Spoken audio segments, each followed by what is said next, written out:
Bonjour à toutes et à tous. Bienvenue dans ce webinaire. On va commencer dans quelques minutes, juste le temps que tout le monde puisse réussir à se connecter, à entrer dans la salle.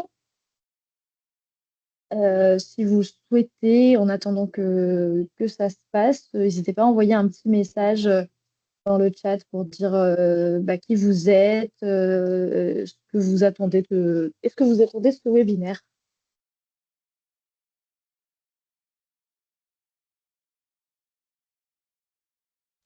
Bonjour, on vous entend très bien, hein.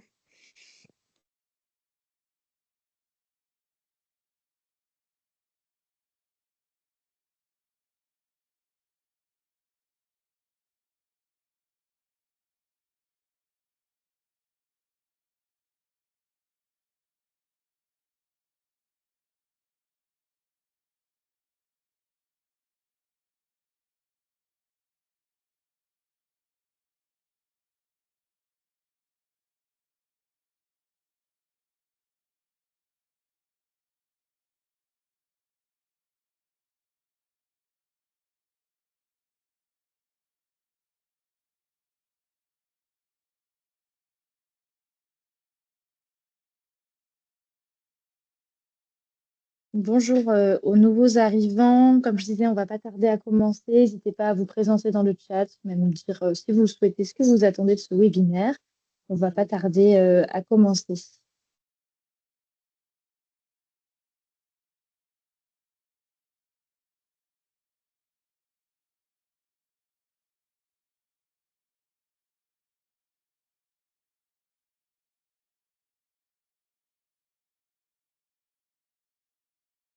N'hésitez pas aussi à dire si jamais s'il y a des gens qui ne voient pas mon partage d'écran.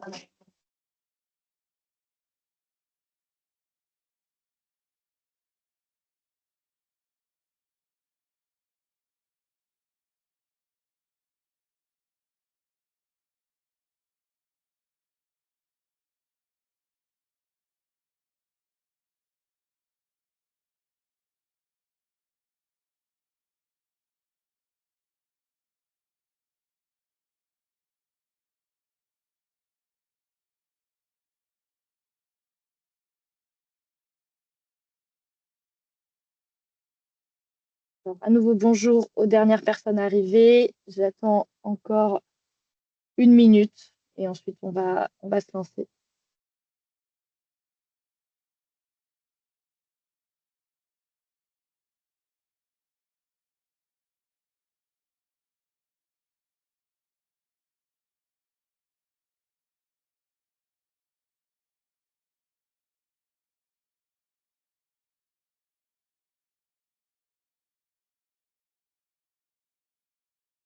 Eh bien, allons-y, on va commencer. Il faut se lancer à un moment donné. Eh bien, merci beaucoup pour ceux qui se sont présentés dans le chat. N'hésitez pas à continuer à vous présenter pendant ce temps-là, pendant tout le temps de la présentation. Si vous avez des questions au fur et à mesure, n'hésitez pas à les poser. On peut peut-être commencer un petit tour de table des personnes qui vont présenter avec moi ce webinaire aujourd'hui. Je vais faire dans l'ordre des personnes qui s'affichent chez moi. Donc, Sébastien, si tu peux peut-être prendre la parole et te présenter. Bonjour, donc Sébastien Jeunhomme pour Uniformation, qui est donc un OPCO, un financeur de la formation professionnelle dans le secteur de la cohésion sociale. Merci beaucoup, Sébastien. Thomas, tu es la personne suivante chez moi. Bonjour à toutes et tous, moi je suis Thomas Bureau, responsable développement au sein de la Fédération nationale Famille Rurale et je représente nos 10 organismes de formation. Merci beaucoup, Thomas. Et on ne va pas tarder à être rejoints, mais elle m'avait prévenu qu'elles auraient peut-être un petit peu de retard. Nous sommes là, nous sommes Ah, là. parfait. Pardon, nous venons d'arriver, nous sortions d'une réunion. On n'a pas fait autrement. Donc, on fait un petit tour de table, c'est ça, Mélusine? On se Tout à présente? fait. Et bien, ça tombe bien, c'est pile à poil à votre tour.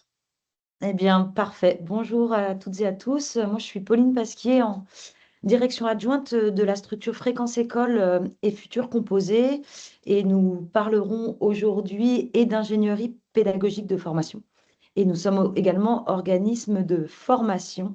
Je crois qu'on en reparlera. Donc, je te laisse la parole, ma collègue Margot, à mes côtés. Eh bien, bonjour à toutes et à tous. Donc, je suis Margot et moi, je suis responsable pédagogique chez Fréquence École et Futurs Composés. Et donc, je serai chargée de vous présenter les formations durant cette réunion. Merci beaucoup. Et ben pour finir, je me présente, Mélusine Blondel, donc co-directrice de l'AMENUM. Et j'interviens et je facilite ce webinaire aujourd'hui, puisque donc en partenariat avec l'ANCT, avec Famille Rurale, avec PIMS Médiation, qui n'est pas représentée aujourd'hui, mais dont on va parler, et Futurs Composés, nous avons donc porté la création d'un commun de formation conçu par Futurs Composés à destination des aidants numériques, et nous proposons pour l'ensemble de ces organismes de formation, ces formations sur tout le territoire français. Et Uniformation est également présent en tant qu'OPCO des acteurs de la cohésion sociale, puisqu'ils ont des modalités de financement pour faciliter l'accès à ces formations. Et on va revenir un peu plus dans le détail de tout ça. Je vais rentrer dans le vif du sujet. Encore une fois, quand je suis un peu sur l'écran, je ne vois pas forcément les questions, mais sur les autres présentateurs dans la salle pour ne pas hésiter à m'interrompre si besoin. Ce dont on va parler aujourd'hui, c'est déjà de dire être aidant numérique. Aidant numérique, qu'est-ce que c'est? Parce que c'est un terme qui n'est pas forcément clair pour tout le monde. Souvent, les personnes concernées ne savent pas qu'elles sont dans cette situation. Ensuite, même Margot pourra vous présenter les formations en question qui sont proposées, ce qu'elles contiennent, leurs objectifs. Nous évoquerons ensuite les modalités de financement qui sont possibles pour accéder à ces formations. Et enfin, nous vous présenterons donc chacun des organismes de formation qui sont engagés dans la démarche de ce commun, si vous souhaitez faire appel à l'un d'entre eux pour vous former près de chez vous, ou former vos salariés. Ça va être intéressant. Donc, le premier point, être aidant numérique, qu'est-ce que c'est? Un aidant numérique, ça peut être un professionnel ou un bénévole. En tout cas, c'est quelqu'un qui accompagne les usagers dans leur démarche en ligne, qui apporte une aide ponctuelle pour accéder à des services numériques, la CAF, les impôts, la santé, le logement, tout et n'importe quoi. On a besoin du numérique, beaucoup de choses aujourd'hui.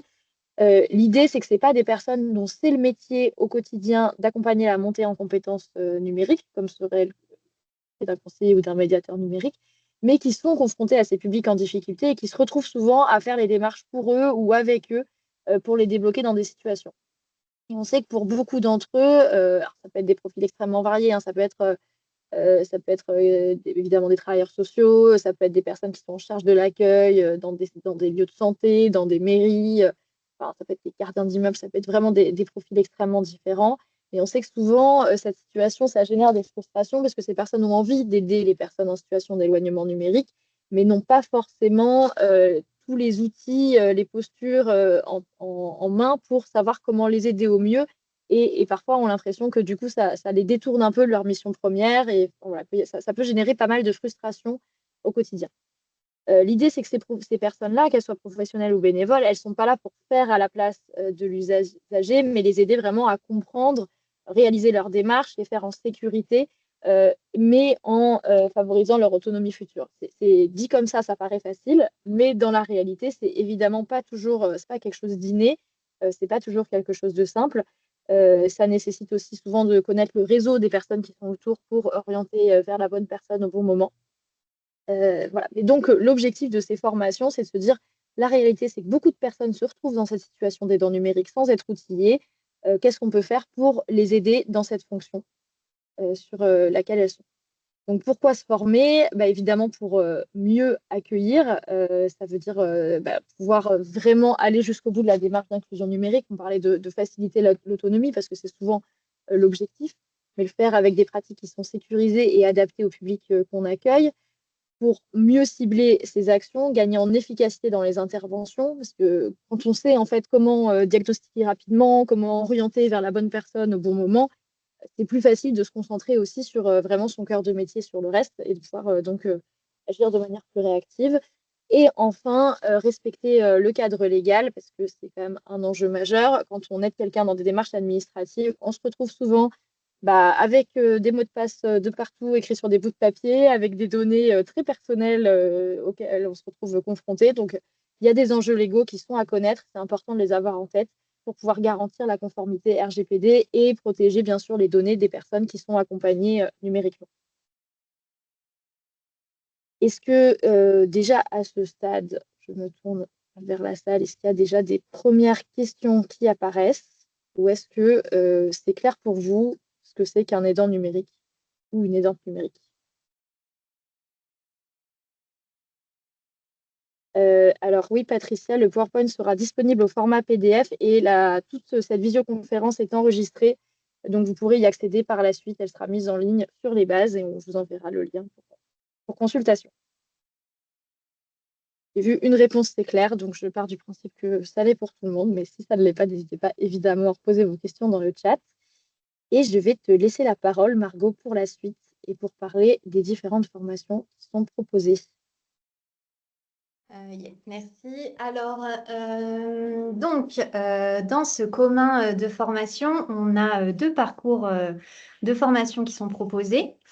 Donc, le premier s'intitule « Accompagner mes publics en tant qu'aidant numérique ». Donc, cette formation qui est sur une journée, 7 heures, et la formation, un peu le socle commun de ce que ça veut dire être un aidant numérique et qu'est-ce que je vais pouvoir... quelle action je vais pouvoir mettre en place avec mes publics. Et donc, elle a 4 grands objectifs. Le premier, très important, c'est la définition de son champ d'intervention, puisque comme disait Mélusine, aidant numérique, en fait, ça concerne des publics très, très différents. Et donc, on a plusieurs séquences qui permettent en fait à chacun de se retrouver derrière cette étiquette d'aidant numérique, alors qu'il peut y avoir des contextes extrêmement différents. Donc voilà, on va déjà bien se mettre d'accord sur ce que ça veut dire aidant numérique, quelles sont mes limites, quelles sont mes possibilités et mes limites d'intervention. Et puis, on va aussi revenir évidemment sur ce que ça veut dire être un public en fragilité avec le numérique, quels sont les principaux freins. Et sur cette séquence-là, on va terminer par une prise en main d'une méthodologie de diagnostic. Et donc, comment je peux faire un premier diagnostic pour savoir quelle action d'accompagnement je vais pouvoir mettre en place avec cette personne en fonction de ses difficultés. Et donc ensuite, dans la formation, on va rentrer par 3 actions.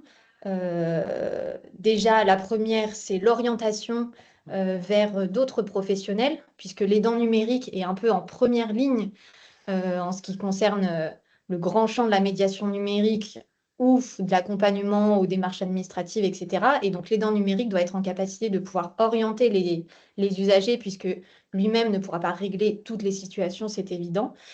Et donc, il doit être quand même en capacité de connaître tous ces professionnels vers qui il va pouvoir orienter les publics. Donc là, on va faire tout un travail autour des différentes cartographies qui existent, que ce soit locales ou nationales.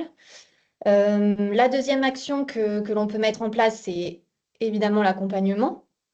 Donc, dans l'accompagnement, on va découvrir des petits outils pour nous permettre de régler des situations d'urgence vécues par des usagers. Et puis, la troisième action, ça va être évidemment de pouvoir réaliser ces actions, mais en respectant le cadre réglementaire en matière de protection des données personnelles, c'est-à-dire le RGPD. Donc là, on va prendre en main des outils pour pouvoir mieux gérer les données personnelles des usagers.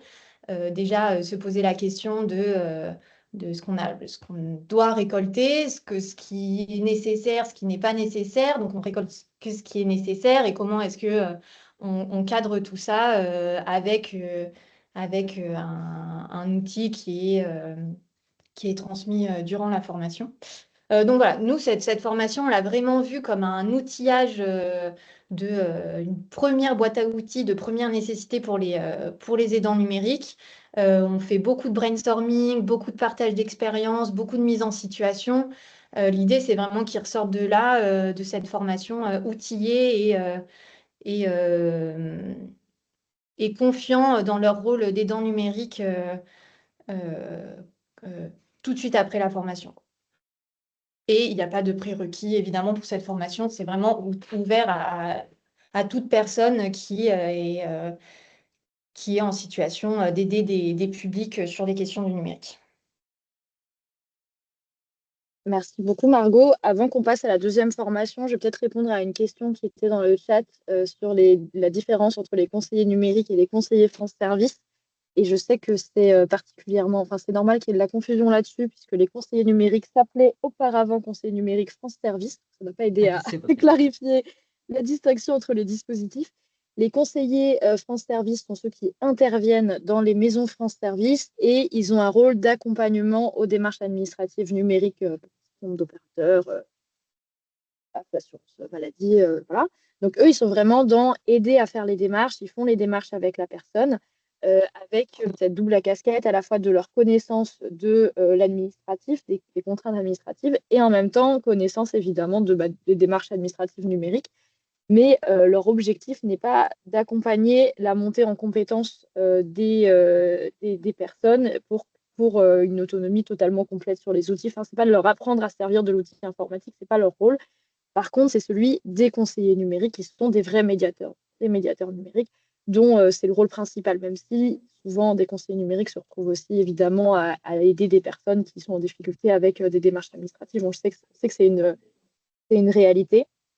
Et là où on peut aussi rajouter de la confusion, c'est qu'il y a des conseillers numériques donc, qui font de la médiation numérique qui sont en France Service, qui interviennent en France Service. Mais en tout cas, ce sont vraiment sur le papier, après il y a la complexité de la réalité, hein, mais sur le papier, ce sont vraiment deux postes très différents.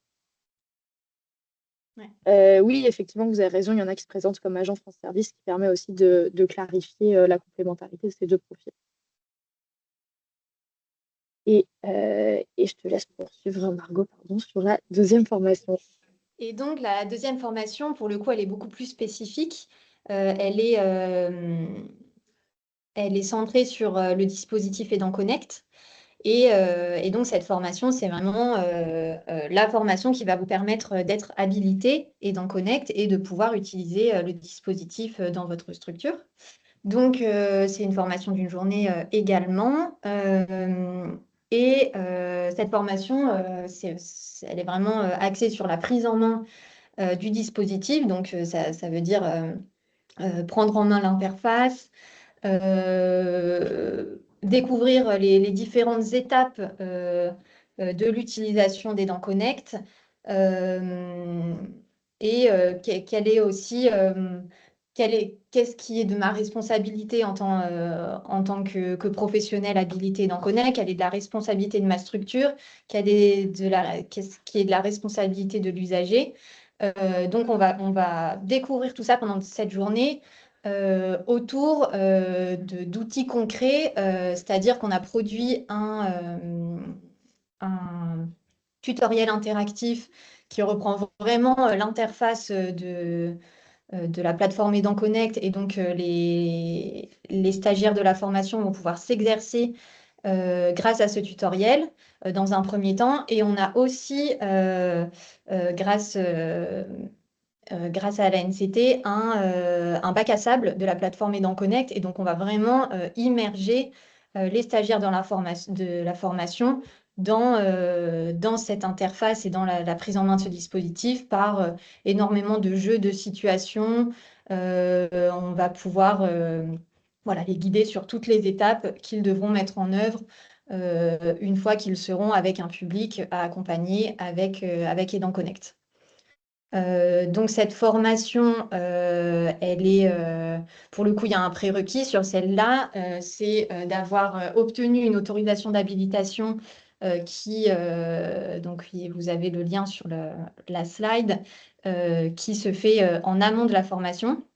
Il faut que votre structure soit validée, autorisée à s'inscrire à cette formation pour obtenir le dispositif Aidant Connect. Merci beaucoup, Margot. Peut-être pour préciser aussi, pour ceux qui ne connaissent pas l'outil Aidant Connect, c'est un outil qui est extrêmement utile pour toutes ces personnes en situation d'aidance numérique parce qu'il permet d'accompagner les démarches numériques de manière sécurisée. Je pense que vous voyez tous maintenant l'outil de connexion France Connect qu'on utilise pour se connecter sur pas mal de sites administratifs chacun dans nos vies. L'outil Aidant Connect permet de se connecter en tant qu'aidant sur le compte de la personne qu'on aide pour faire la démarche quelque part un peu avec elle ou à sa place, tout en étant évidemment un dispositif sécurisé. C'est pour ça qu'il y a aussi une démarche d'habilitation, puisque c'est l'Agence nationale de cohésion des territoires qui pilote ce dispositif, cet outil, et qui donc va décider si telle ou telle structure est habilitée à l'utiliser. Et c'est un outil qui peut être effectivement extrêmement utile et facile à prendre en main en une journée de formation. Oui, vous avez une question, Sylvain? Bonjour, j'aimerais savoir s'il y a possibilité de vérifier si ma structure est habilitée à cette formation. Alors pour ça, je vous invite à aller sur le site, on va vous mettre dans le chat le site Aidant Connect, sur lequel vous pouvez faire la demande d'habilitation en direct. Moi, je peux pas vous donner tous les critères. Je crois d'ailleurs que les critères sont assez complexes, donc il vaut mieux faire la demande et attendre la réponse de la NCT pour savoir si vous l'êtes ou non. Je pense que c'est plus simple. Mais la demande n'est pas extrêmement compliquée à faire. Quelqu'un peut merci. juste mettre le lien d'Aidant Connect dans le chat. Je suis preneuse. Je n'ai pas accès à mon navigateur en même temps. Merci beaucoup au présentateur.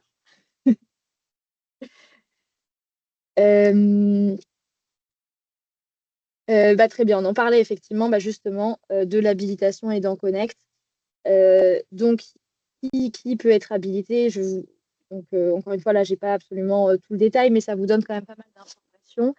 Il y a des personnes qui déjà sont d'office exclues, qui sont les aidants familiaux, les bénévoles, les services civiques et les élus. Donc, ça doit vraiment être des professionnels rémunérés pour leur activité d'aidance numérique. Et il y a plusieurs étapes à cette habilitation. Donc, le référent Aidant Connect, donc la personne qui, au sein de la structure, s'occupera de ça, dépose une demande d'habilitation pour les aidants salariés qui souhaitent être habilités et formés à Aidant Connect. Donc, ça se passe sur le site que vous voyez en bas de la slide. Une fois que la demande d'habilitation est validée, le référent choisit une date de formation pour chaque aidant. Et c'est là d'ailleurs que vous aurez donc accès aux formations qui sont proposées par plusieurs des organismes présents aujourd'hui. Et donc, vous pourrez choisir quel organisme de formation et quelle date vous convient. Ensuite, l'inscription est validée. L'organisme de formation contacte le référent pour dire « OK, c'est bon » et valider les choses. C'est une formation qui est payante, une demande de prise en charge est nécessaire. Soit c'est la prise en charge qui est faite de votre côté, soit il y a une demande OPCO. On va revenir après sur les modalités de paiement. Ensuite, la formation a lieu. À l'issue de la formation, il y a un test PIX qui est réalisé qui permet de certifier l'habilitation, donc extrêmement important. Et la dernière étape, c'est l'activation des comptes. Une fois que tout ça a lieu, c'est les équipes d'Aidant Connect qui activent les comptes des aidants qui peuvent alors vraiment utiliser l'outil, réaliser les démarches en ligne en toute sécurité pour le compte des usagers. Est-ce qu'il y a des questions à ce stade avant que je passe à la réponse suivante? Il y a des discussions sur les médiateurs et conseillers numériques, mais pas là-dessus. Je vais peut-être te laisser la main, Sébastien, peut-être juste pour dire que sur le sujet, donc Uniformation et la NCT se sont associés, donc avec un cofinancement de la NCT sur la formation aux enjeux d'inclusion numérique. Et donc, ces formations aidants sont éligibles. Alors, pour ma part, je vais vous évoquer les possibilités de prise en charge pour les salariés de droit privé qui sont rattachés, parce que travaillant dans le secteur de la cohésion sociale, à l'OPCO Uniformation. Donc, ça relève des structures, des secteurs des centres sociaux et crèches associatives ou de l'aide à domicile, les bailleurs sociaux ou le logement social en général également, ou alors l'insertion professionnelle à travers notamment les missions locales. Uniformation et la NCT, comme l'a dit Mélusine, se sont donc associés pour cofinancer la formation pour toute formation relevant de l'accompagnement des usagers à l'inclusion numérique pour tout professionnel, pouvant avoir un lien ou un rôle d'aidant.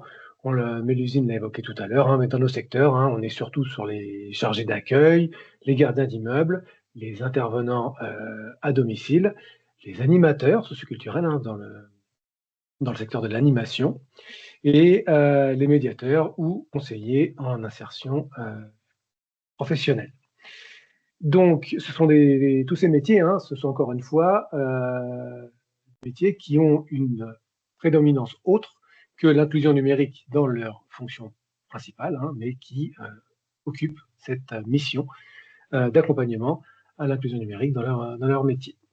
Alors, nous concernant, pour les structures relevant d'uniformation, il y a deux choses. L'adhérent peut prendre, la structure peut prendre l'initiative de chercher sa formation aidant numérique, notamment ou Aidant Connect, ou toute action de formation par ailleurs qui relève d'un enjeu d'accompagnement des publics. Il peut la trouver de lui-même et en demander le financement. Ou alors, il peut également chercher à s'associer ou à s'inscrire à travers les formations qui sont proposées dans le secteur public. Je ferai une petite distinction là, tout de suite après. Donc, dans les deux cas, la structure dépose une demande de prise en charge dans son espace privé, qui est rattaché à l'outil de gestion d'uniformation, pour que les équipes régionales, donc il y a une antenne d'uniformation, une délégation dans chacune des régions, et les équipes se chargeront de flécher la demande de prise en charge vers le cofinancement que nous avons avec l'ANCT. Le cofinancement porte sur la quasi-intégralité du coût engendré par le départ en formation des salariés, à savoir le coût pédagogique, les éventuels frais annexes et un forfait de rémunération lié à l'absence du poste de travail du ou des stagiaires sont financés. Dans le cas où des salariés viennent se joindre à des formations qui sont proposées dans le secteur public, dans ces cas-là, évidemment, non, écoutez, non, la prise en charge est la même, mais simplement, il faut que les structures fassent des démarches supplémentaires pour connaître le coût pédagogique qui leur sera proposé.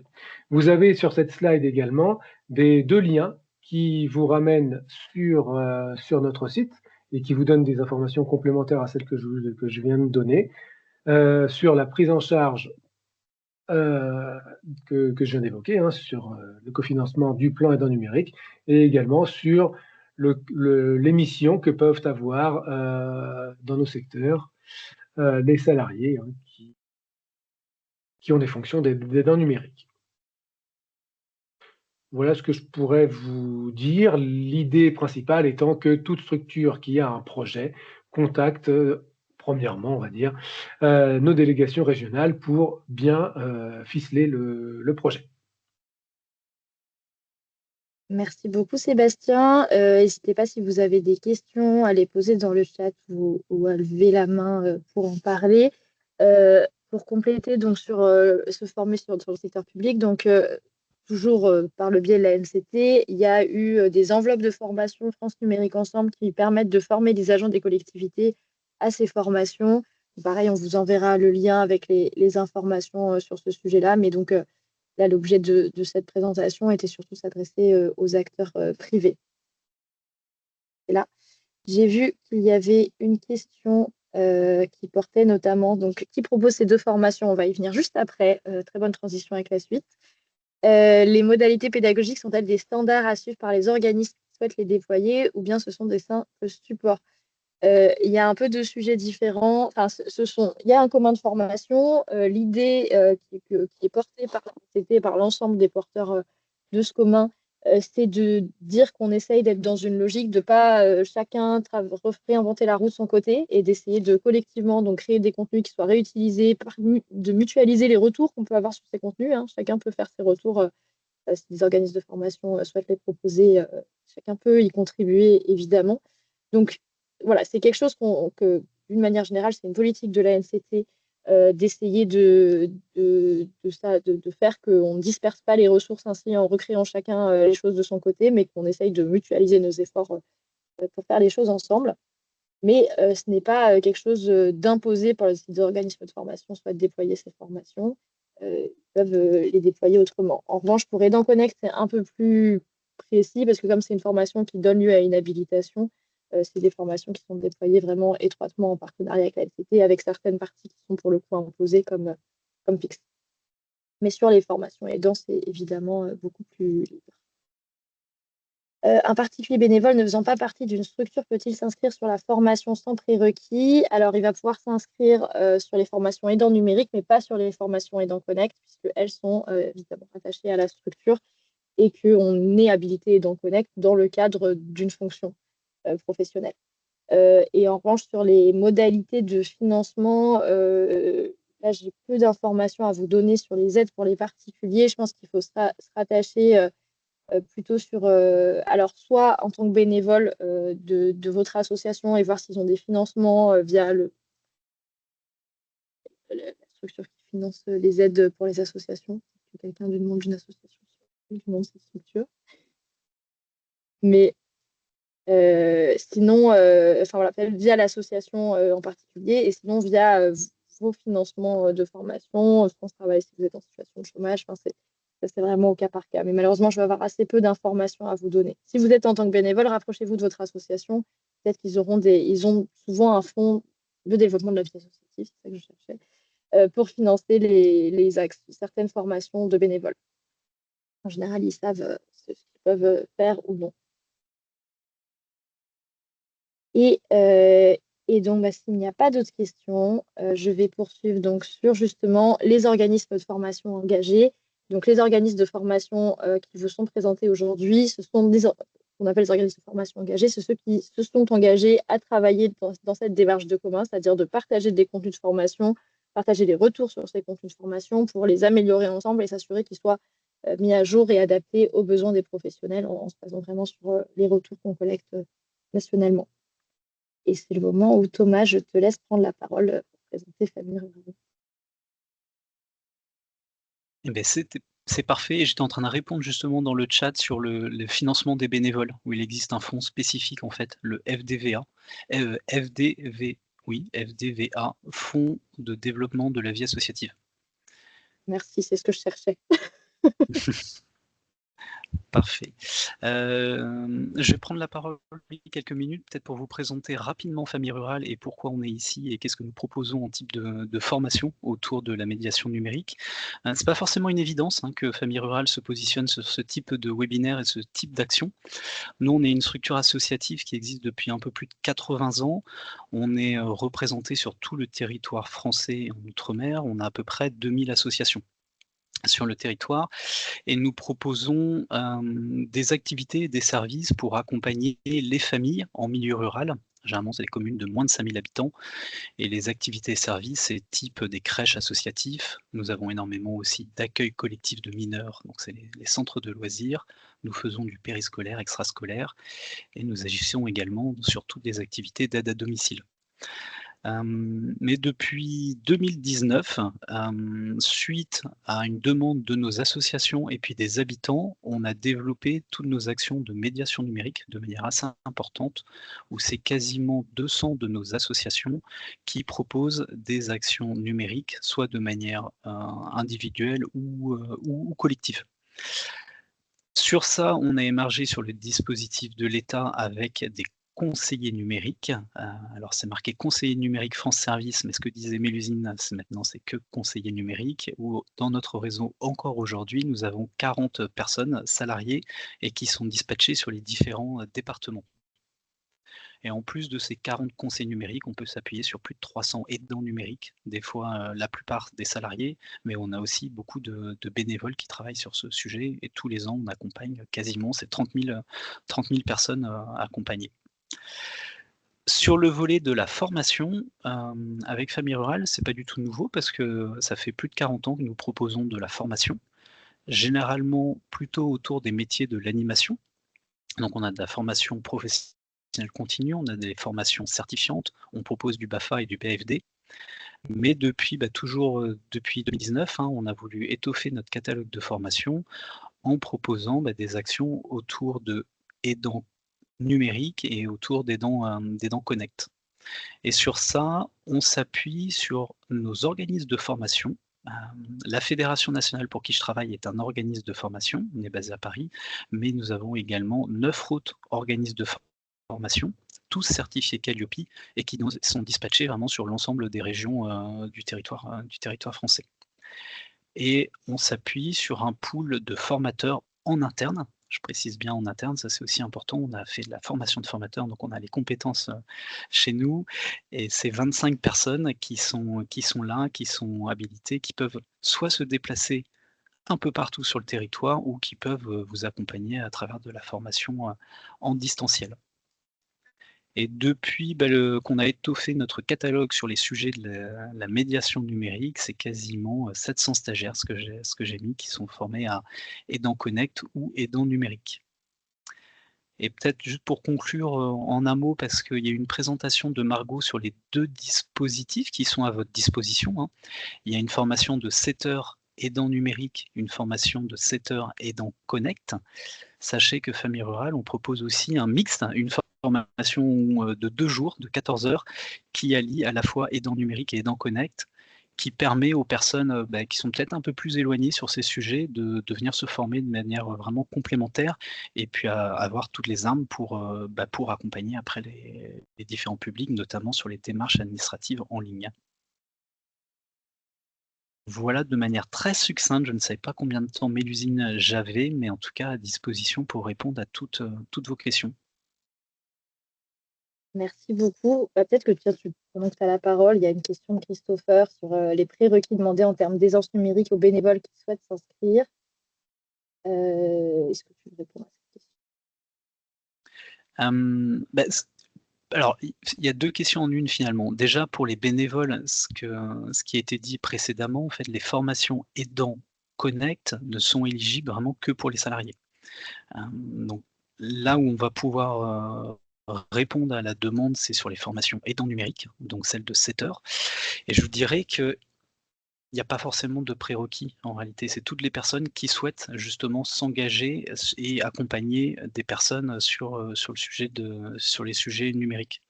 Moi, j'ai le sentiment qu'on est à peu près tous potentiellement aidants numériques. On a tous un proche qu'on peut accompagner. Et c'est toujours utile d'avoir une formation, d'avoir le cadre un peu réglementaire, d'avoir les quelques conseils utiles pour accompagner convenablement une personne. Donc les prérequis restent très larges au final. Il faut juste par contre être en contact évidemment avec le public directement sur ces sujets-là. Merci beaucoup Thomas. Et sur la deuxième question qui porte donc sur, en tant que conseiller numérique, qui a pour mission de développer les danses numériques sur le territoire, comment communiquer activement au sein des associations à propos de ces formations? Déjà, si vous le souhaitez, on peut vous fournir des supports, des choses, si ça peut vous aider sur le sujet.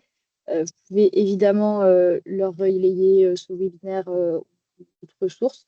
Mais souvent, ce qui marche, c'est quand même évidemment d'aller les voir, d'organiser peut-être des petits déjeuners thématiques, des choses comme ça qui permettent un peu d'aborder le sujet, de voir quels sont les besoins des personnes et d'évoquer tout ça. Mais encore une fois, si vous avez besoin qu'on en parle et que vous avez besoin d'outillage sur ces choses-là, je tiens à votre disposition avec plaisir.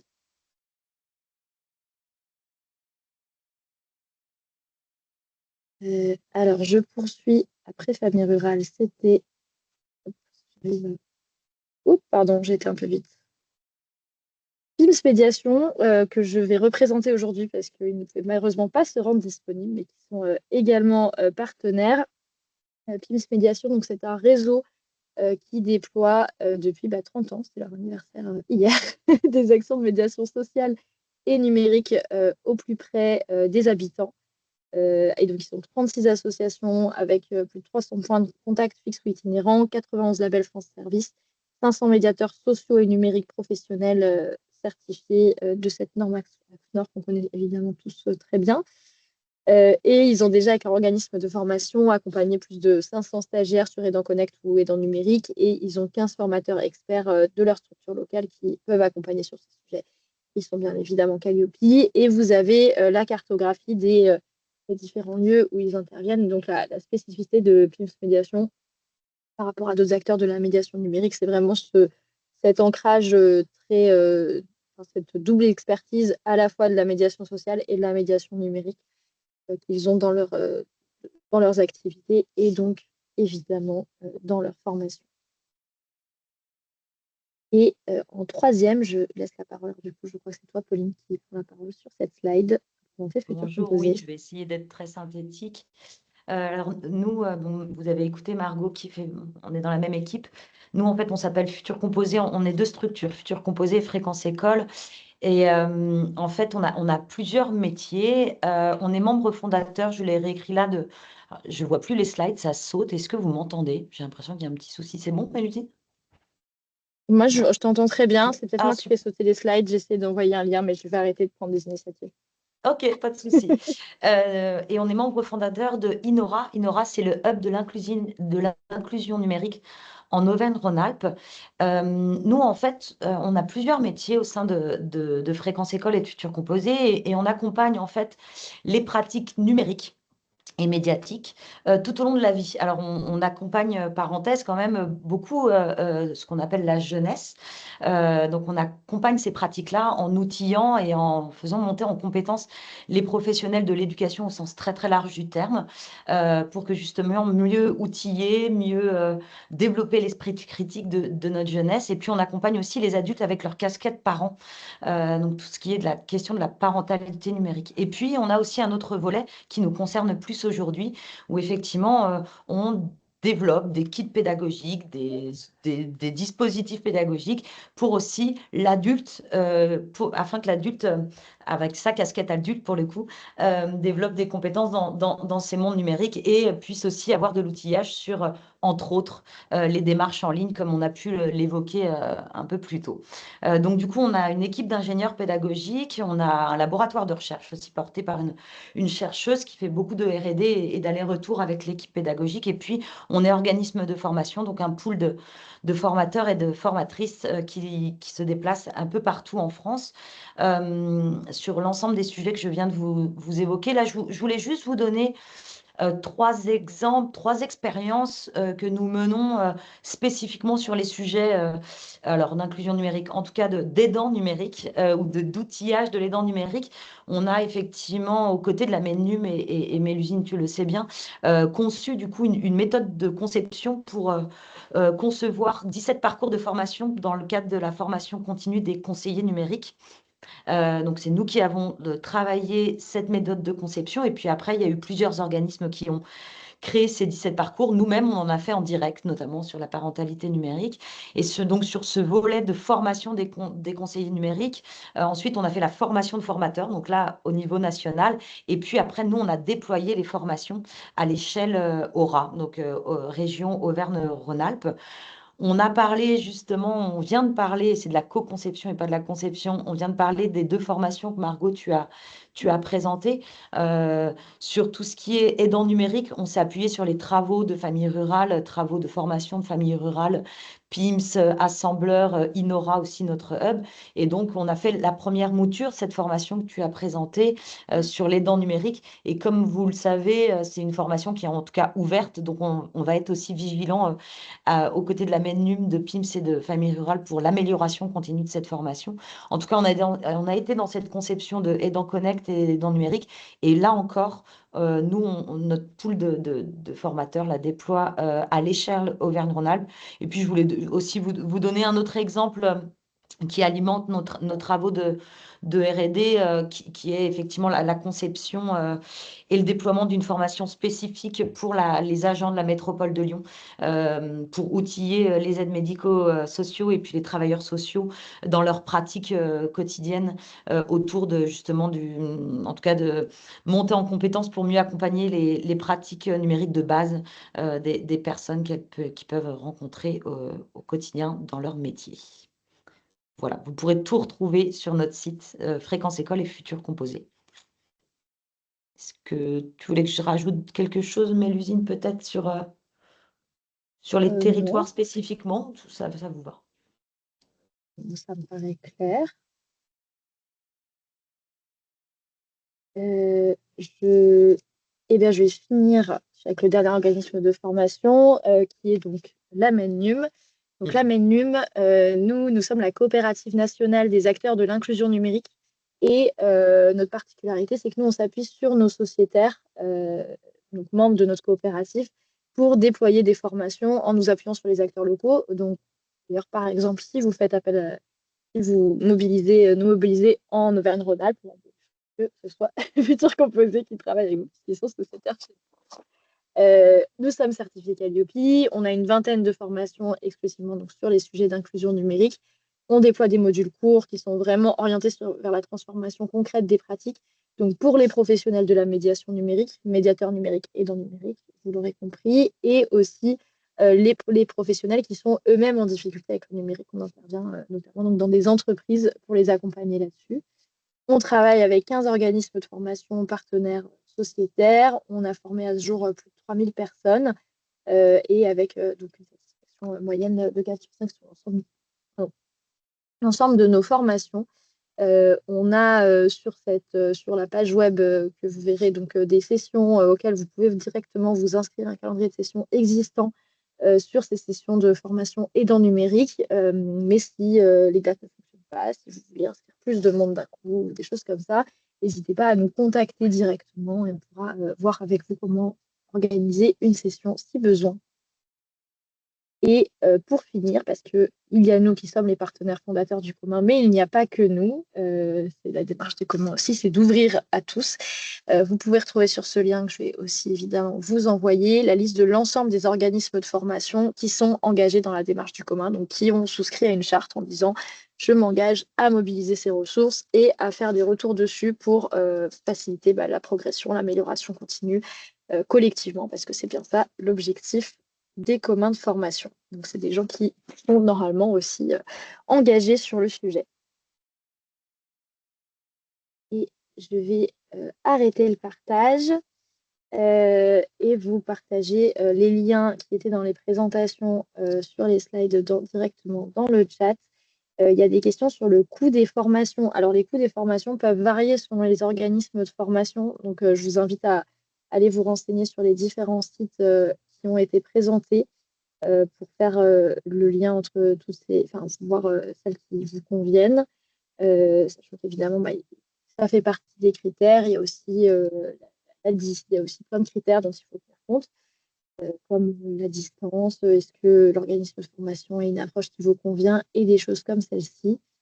Mais en tout cas, je vous mets les liens des différents organismes, comme ça, vous les avez. Et n'hésitez pas en parallèle, si vous avez des questions, à les poser, puisqu'il nous reste 10 minutes pour échanger s'il y a des questions, des choses qui ne sont pas claires ou dont on n'a pas encore parlé.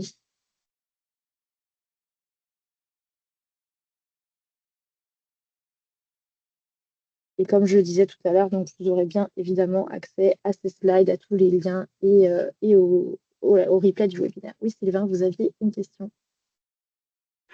Alors, rebonjour. Ma question, je le reconnais, c'est un petit peu du cas par cas. Mais moi, en ce qui me concerne, je suis déjà médiateur numérique et j'aimerais savoir quel serait le plus de passer la formation Aidant Connect. En sachant que sur mon poste, je suis seul médiateur numérique. Auparavant, il y avait un conseiller numérique qui accompagnait le public à effectuer leurs démarches. Mais malheureusement, à l'heure actuelle, je suis seul sur le poste et donc j'ai un peu les deux casquettes. Quel serait le plus de passer cette formation? Alors, sur la formation Aidant Connect, ça vous permettra d'être habilité à l'outil Aidant Connect spécifiquement. Et ça, vous ne pourrez pas y accéder sans la formation. Donc, c'est quelque chose qui vous permet d'accéder à celui-ci. Après, la question, c'est est-ce que vous avez besoin de cet outil dans votre contexte ou non? Si vous accompagnez régulièrement des usagers dans leur démarche administrative, c'est quand même recommandé parce que ça permet, encore une fois, de vous sécuriser, vous. Alors, il y a d'autres moyens qui sont possibles, hein, il y a des gens qui font signer des décharges, il y a des choses comme ça, mais c'est quand même beaucoup moins flexible au quotidien. Donc, après, c'est vraiment en fonction de vos pratiques. Est-ce que j'ai à peu près répondu à votre question? Oui, oui, c'est très bien. Et puis surtout que ça reste un emploi d'insertion, donc sur une durée limitée. Et je pense qu'aussi, par la suite, ça peut être un gros plus sur mon CV si je souhaite continuer dans ce domaine. Oui, potentiellement, oui. Ok, bah, c'est tout bon pour moi. Merci. Est-ce qu'il y a d'autres personnes qui souhaitent prendre la parole puisqu'on a un peu de temps pour le faire? Oui, Aurélie. Bonjour, donc je suis Aurélie Nibaudot, je suis conseillère numérique sur l'île d'Oléron. Nous avons élaboré une feuille de route locale d'inclusion numérique sur le territoire et nous avons identifié un besoin de formation de la part des aidants numériques qui sont principalement des bibliothécaires, quelques bénévoles, quelques agents de CCAS, sur des démarches bien spécifiques. En fait, pour les démarches administratives, les usagers vont principalement en espace France Service et sont accompagnés sur les démarches du socle France Service. Par contre, pour toutes les démarches en fait du quotidien, par exemple acheter un billet de train, tout ce qui concerne la santé, finalement, il n'y a pas d'accompagnement sur le territoire. Donc, hormis quelques agents qui souhaitent rendre service, donc, en fait, moi, j'avais pensé à la formation Aidant Connect pour ces travailleurs, ces aidants numériques ponctuels. Hein. Le problème, c'est que l'ensemble des démarches du quotidien ne sont pas France connectables et donc le dispositif Aidant Connect ne peut pas sécuriser en fait cet accompagnement.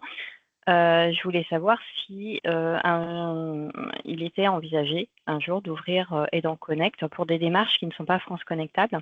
Parce que c'est vrai que ces bibliothécaires ne sont pas protégés, c'est-à-dire qu'acheter un billet de train, en fait, elles vont devoir saisir par exemple des coordonnées bancaires et derrière, il n'y a aucune protection.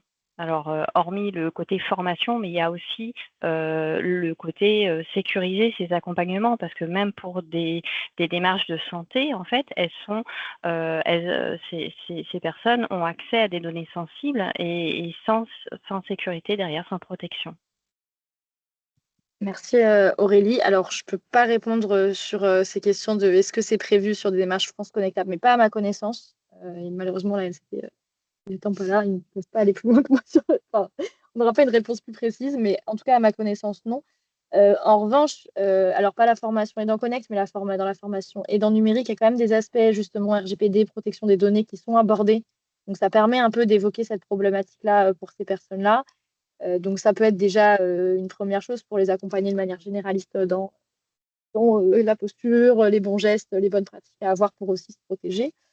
Et l'autre point, c'est si vous avez des besoins spécifiques, si vous avez déjà identifié, alors si ça se trouve, la formation Aidant Connect est suffisante, mais si vous avez identifié des besoins spécifiques et que vous avez des cohortes identifiées sur vos territoires, je pense que je peux me prononcer au nom de tous les organismes de formation présentés ici pour dire que n'hésitez pas aussi à venir un peu avec justement ces contraintes, ces cahiers des charges, et les organismes de formation peuvent aussi un peu adapter des contenus, des sessions pour vous, pour y intégrer les sujets qui vous concernent le plus. Hein. Si vous n'êtes pas d'accord dans l'Assemblée, mais je pense que c'est le cas de tous les organismes de formation qui sont présents ici, d'être en capacité d'adapter les contenus aux besoins spécifiques si vous faites des sessions en intra pour des personnes d'un territoire identifié. D'accord, merci.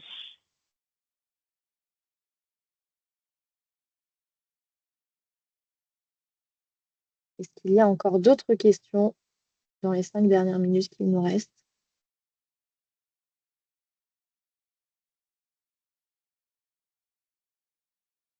J'ai l'impression... Ah, si. Oui, Sylvain. Allez-y. Tout à l'heure, vous disiez que que le coût de la formation pouvait varier d'un organisme à l'autre, mais est-ce que vous avez une fourchette à peu près?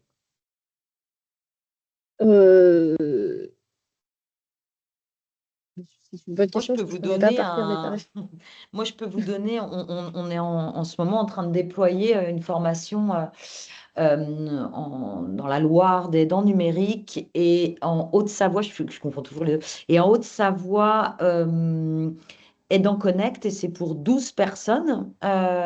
Et on est sur un tarif prenant en compte nos frais de déplacement aussi à nous aussi. On est lyonnais, nous, à la base. Et on est sur, pour 12 personnes, 1700 €. Et on est en Ok. train d'étudier, pour tout vous dire, je parlais qu'on avait un déploiement en Auvergne-Rhône-Alpes, mais on a été sollicité par le Lot-et-Garonne. Et donc forcément, pour 12 personnes, on se déplacera avec un forfait forcément de déplacement un tout petit peu plus élevé.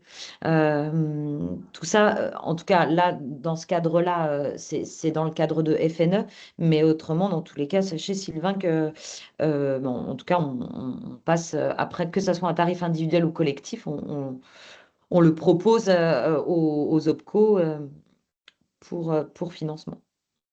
Ok. Et pour vous donner, côté Manum, nous, on est à 322 € par stagiaire pour les sessions collectives, celles qui sont en ligne, auxquelles vous pouvez accéder librement. Et après, sur les sessions de vie, en fonction effectivement des contraintes, de pas mal de choses sur les sessions non programmées. Je sais pas si Thomas, toi aussi, tu as des tarifs à communiquer sur le sujet. Oui, j'étais en train d'écrire, c'est pareil, hein, par stagiaire, on est entre 300 et 350 € en moyenne. On est Ok, à peu ok. près sur des tarifs similaires. Pauline, Oui. c'est Sébastien Uniformation. Je voulais juste confirmer une précision. Le site de l'FNE étant été visité, là, on est bien sur France Numérique Ensemble, hein, puisqu'il peut y avoir plusieurs Ah oui, excusez-moi, effectivement, on est significations. Et tellement si bercé par l'audience les feuilles de souhaite route. chercher, voilà. Vous avez raison, Sébastien. Quand j'évoquais les formations donc collectives, hein, c'était bien dans le cadre de France Numérique Ensemble, au niveau de la Loire et au niveau de la Haute-Savoie. Merci beaucoup. Et Karine, vous aviez une question également. Et ensuite, je pense qu'on va se quitter.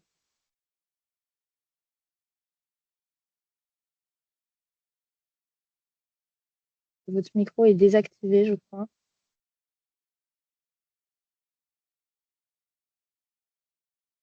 Tu me racontes?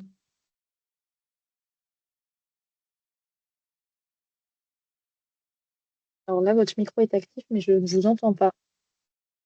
Je sais pas si je suis la seule. Non, je ne suis pas la seule. Vous pouvez peut-être essayer d'envoyer un message dans le chat. Le micro ne fonctionne pas.